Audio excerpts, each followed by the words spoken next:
கடன் பிரச்சனைக்கு நான் உங்களுக்கு நிறைய பரிகாரங்கள் சொல்லியிருக்கேன். ஆனா ஒரு விஷயத்த நம்ம புரிஞ்சுக்கணும். நிறைய கடன் இருக்கிற ஒருத்தர், நான் இந்த கோவிலுக்கு போனா உடனே கடன் தீருமா? அப்படின்னா, எப்படி தீரும்ன்றத நான் உங்களுக்கு சொல்றேன்.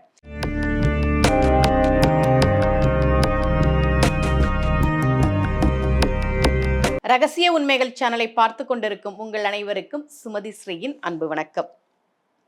இந்த பகுதியில நம்ம நிறைய பரிகார முறைகள், பரிகார தலங்கள், ஆன்மீக கேள்வி பதில்கள், ஆன்மீக சந்தேகங்கள், என்ன பிரச்சனைக்கு என்ன மாதிரி வழிபாடு பண்ணணும் அப்படின்னு தொடர்ந்து நாம பார்த்துக்கிட்டு இருக்கோம். அந்த கடனை அடைப்பதற்கு நம்ம நிறைய உழைக்கணும் இல்லையா? அப்படி உழைப்பதற்கு நிறைய வாய்ப்புகள் வரும்போது, அதை பயன்படுத்தி உழைத்து வருமானம் ஈட்டி நம்ம அந்த கடனை அடைக்கணும். அப்படித்தானே அடைக்க முடியும். இப்ப நான் பேச்சாளர்.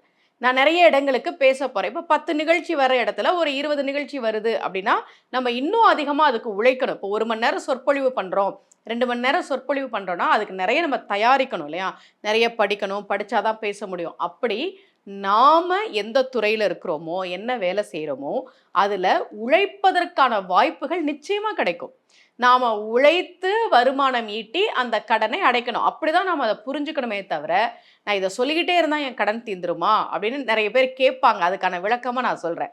நெறைய பேர் கடன் பிரச்சனையில என்கிட்ட ஜாதகம் பார்க்க வந்திருக்கிறாங்க. நான் எப்படி இவ்ளோ கடன் ஆச்சு அப்படின்னா, தொழில்ல நஷ்டமானதுன்றது அது ஒரு பக்கம் இருக்கட்டும். சில பேரு கல்யாணத்த ஆடம்பரமா பண்றதுக்காக, நாங்க நெறைய பணம் வெளியில கடன் வாங்குனோம்.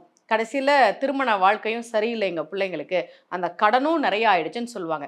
எப்பவுமே திருமணம் அப்படின்றது முடிஞ்ச வரைக்கும் எளிமையா தான் எல்லாரும் ஒரு காலம் வரைக்கும் பண்ணிட்டு இருந்தாங்க. இப்ப என்னடான்னா, எல்லாரும் அத எப்படியாவது பிரம்மாண்டமா பண்ணணும் அப்படின்னு நெனைக்கிறாங்க. அதன் மூலமா 2 குடும்பங்களுமே கடனாளி ஆகுறதெல்லாம் நான் ஜாதகம் கிடைக்கும்போது பார்த்துருக்கேன். ஒருவேளை உங்களுக்கு ஏதாவது கடன் பிரச்சனைகள் இருந்ததுன்னா, அந்த கடன் பிரச்சனை தீர்வதற்கு நான் உங்களுக்கு நெறைய வழிபாடுகள், கோவில்கள், பாசுரங்கள், பதிகங்கள் எல்லாமே சொல்லியிருக்கேன். அப்படி நீங்க அத சொல்லும்போது, அந்த கோவிலுக்கு நீங்க போகும்போது, நாம இன்னும் அதிகமா உழைப்பதற்கான வாய்ப்புகள் கிடைக்கும்போது, அத பயன்படுத்தி நாம உழைத்தால் கடன் நிச்சயமாக தீரும். அப்படி கடன் பிரச்சனை தீர்க்கக்கூடிய ஒரு கோவில பத்தி தான் இன்னைக்கு பதிவுலயும் நான் உங்களுக்கு சொல்லப் போறேன். நாகப்பட்டினம் பக்கத்துல திருக்குரையலூர், அந்த ஊர்ல உக்கிர நரசிம்மர் இருக்கிறார். ஸ்ரீதேவி பூதேவி சமேதராக உக்கிர நரசிம்மர் அங்கே சேவை சாதிக்கிறார். அவரை போய் நாம் வழிபாடு செய்கிற போது, முக்கியமா அஷ்டமி நாட்கள்ல, சுவாதி நட்சத்திரம் வருகிற போது, பிரதோஷ நாட்களில் அவரை போய் வழிபாடு செய்கிற போது, கடன் பிரச்சனை தீர்வதற்கான வழிகள் நமக்கு தெரிய ஆரம்பிக்கும். கடன் பிரச்சனையை சமாளிப்பதற்கான ஒரு மன உறுதி நமக்கு நிச்சயமாக கிடைக்கும். பொதுவா நரசிம்மர் அவதாரம் செய்த அந்த நட்சத்திரம் சுவாதி நட்சத்திரம். அவர் அவதாரம் செய்த நேரம் பிரதோஷ நேரம். ஏன்னா பிரகலாதன் சொன்னான், எங்க இருக்கான் இறைவன் அப்படின்னு நான் கேட்கிறேன். என்னுடைய பெருமாள் எங்கெல்லாம் இருக்கிறார்? சாணினும் உளன் ஓர்தன்மை அணுவினை சத கூறியிட்ட கோணினும் உளன் மாமேறு குன்றினும் உளன் இன்னின்ற தூணினும் உளன் நீ சொன்ன சொல்லினும் உளன். எல்லா இடத்துலயும் இருக்கிறான். இந்த தூண்ல கூட இருக்கிறான். உடனே தூணை பிளந்து கொண்டு நரசிம்மர் அவதாரம் செய்தார். அது சுவாதி நட்சத்திரம் அன்றைக்கு பிரதோஷ நேரத்துல. அதனாலதான் பிரதோஷம் என்பதும் சிவபெருமானுக்கு மட்டுமல்ல, நரசிம்மருக்கும் மிகவும் உரித்தான நேரம். அங்க அந்த கோவில்ல இந்த நாட்கள் வரக்கூடிய சமயத்துல, அஷ்டமி நாள்ல, அமாவாசை அன்றைக்கு அங்க ஒரு ஹோமம் கூட ரொம்ப சிறப்பா நடைபெற்று கொண்டிருக்கிறது. இந்த மாதிரி கோவில்களுக்கு நாம போய் வழிபாடு செய்கிற போது கடன் பிரச்சனை தீருவதற்கான வழிகள் நமக்கு தெரிய ஆரம்பிக்கும். யாருக்காவது கடன் பிரச்சனை இருந்ததுன்னா ஒரு முறை திருக்குரையலூர், நாகப்பட்டினம் பக்கத்துல இருக்கு, இந்த திருவெண்காடு சீர்காழி எல்லாம் இருக்கு இல்லையா, அங்க இருந்து போற மாதிரி இருக்கும். அங்கே உள்ள உக்கிர நரசிம்மரை போய் வழிபாடு செய்து மனம் உருகி பிரார்த்தனை செய்கிற போது கடன் பிரச்சனை தீர்வதற்கான வழிகள் நிச்சயமாக தெரிய ஆரம்பிக்கும். யாருக்கு தேவையோ அவர்கள் பயன்படுத்திக் கொள்ளுங்கள். இப்ப நான் ஒரு ஜாதகம் காட்டுறேன் பாருங்க உங்களுக்கு. இந்த ஜாதகத்துல உள்ளவங்க என்கிட்ட ஜாதகம் பார்க்க வந்தப்போ ராகு தசையில தான் வந்தாங்க. ஆனா அவங்களுக்கு செவ்வாய் தசை நடக்கும்போது, அதுவும் இந்த லக்னத்துக்கு செவ்வாய் நல்லது செய்ய கடமைப்பட்டவர். அவர் பஞ்சமாதிபதி.